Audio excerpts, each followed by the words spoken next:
All right, let's do it. Kyle, you look a lot more aggressive going downfield today, even from the first series. Was that the plan of attack, or?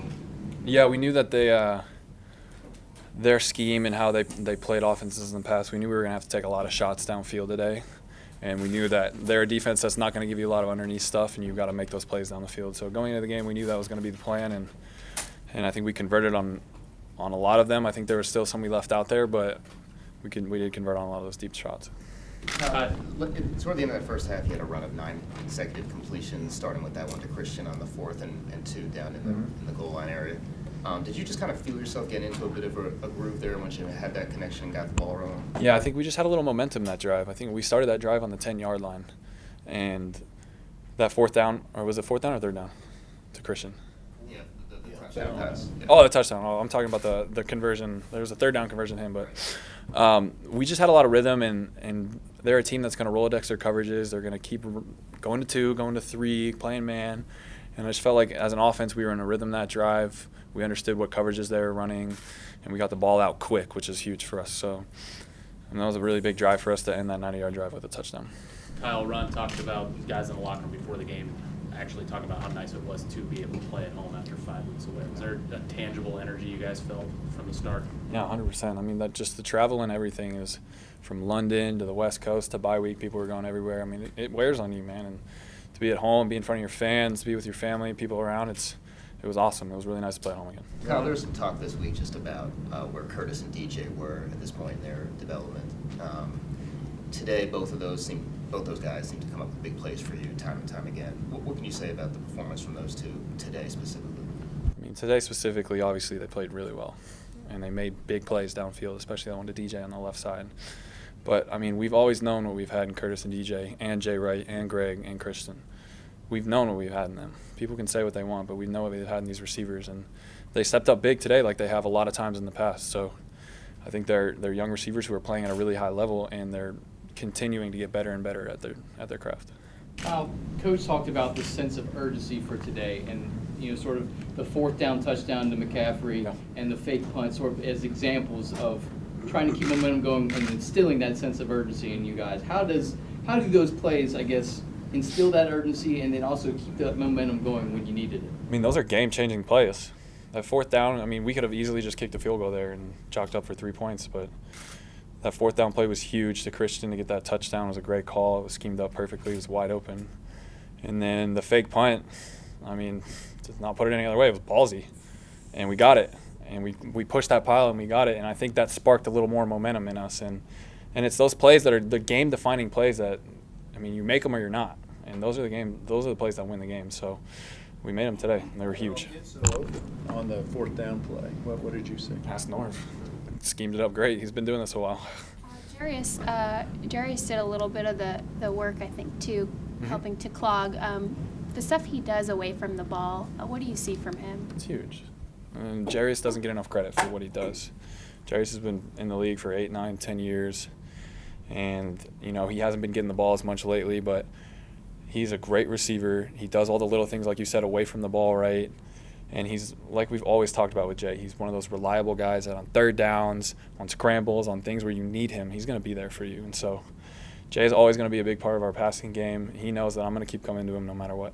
And Kyle, just to go back to that fake punt, so the fact that it comes from the guys on special teams, such a spark like that, does that, knowing that they do so much that most people don't see, does that give you guys a little bit extra lift? People don't understand how big of an impact special teams has on the game with every special teams play. I mean, you saw the missed field goal at the end of the game. If they make that field goal, they can do an onside kick and maybe recover it and throw a Hail Mary, right? And then obviously field positions with the punts and the kicks, but that fake punt, I mean, special teams plays a huge part, and we take a lot of pride in it. And we have a lot of really good special teams players on our team, and it was Colin that got the 1st down, right? Yeah. I mean, he fought his way out there. So it was huge for us. The touchdown pass to Curtis, you kind of took a hit as you were delivering it. Was that one where you just were trying to give him a chance to make a play for you, or what was going through your mind? I mean, we got the coverage we wanted, and that was a double move by Curtis. And, I mean, Curtis is going to get open 85% of the time, you know what I mean? And so I saw that guy come free, and I saw Curtis coming out of a break, and I know Curtis is either going to go up and get the ball or he's going to knock it down. So it was 1st down. I was going to give my guy a shot, and he came away with an amazing catch. I know every win's important. I understand that, and every game's important, but Ron put a big emphasis on this week with the sense of urgency, especially coming after last week and coming at home. Mhm. Can you just put into words on how big this game actually was for you guys? I think this shows everyone else. I think we all knew this in the room, but I think it shows everyone else how we are as a team. Obviously, last week's loss was embarrassing, and it wasn't what we wanted to do, but we understand how talented we are when we do the right things, when we don't hurt ourselves, and when we play clean football. And so today was huge. I think you felt that sense of urgency from everybody. I think you could see it in people's eyes when we walked out in pregame today. So it was a really big win for us, but every win is a big win. Hey, Kyle, I'm sure you got asked this. I came in a little bit late, but the adjustments you guys made from specifically quarter 1 to quarter 2 for you to settle in a little bit more and then get the play action going. Can you kind of take me through that a little bit? They weren't really adjustments. I think it was part of the game plan. I think I started to see it a little better in the second quarter. I started to understand what they were doing a little bit better. And then really it was just we got in a rhythm and we got some momentum, like I said. And so, I mean, play calling was great today and we executed a lot. I'm not sure how tuned in you are to what the crowd is doing, but after that third McCaffrey touchdown run, you heard the MVP chants. I did not hear it. What did you think of that? It's well-deserved, man. Dude is the heart and soul of our offense, heart and soul of our team. 3 touchdowns today. Broke a huge run in the third or fourth quarter. I can't remember when it was, but, I mean, those plays changed the game, and he does it week in and week out. So I'm not going to sit here and give MVP talk, but, I mean, Christian McCaffrey is one of the best running backs in the entire league, so we know that. One play today, Kyle, where you got sacked, and they showed the replay. Somehow you managed not to fumble, but the ball was like way above your head and brought it down. Do you remember what you did there to avoid it? I mean, I think I've watched a lot of tapes of Cam getting hit and holding on to the ball like that. I think I'm just tired of fumbling, to be honest with you. So I'm happy I held on to it. Talk about the challenge of going back on the road next week to Green Bay, where it's supposed to be snowing and high 32 degrees and all, and just playing up there next week. It's exciting, man. My family grew up in Wisconsin and Milwaukee, and I grew up watching Green Bay games. So to be able to play in Green Bay and against a great team who's playing really well right now, it's going to be an awesome challenge. We're excited for it, but we got to watch this tape, see what it is, and move on to the next week. But I know we're excited. Is there a road team that you don't have some sort of connection to this season? I got connections everywhere.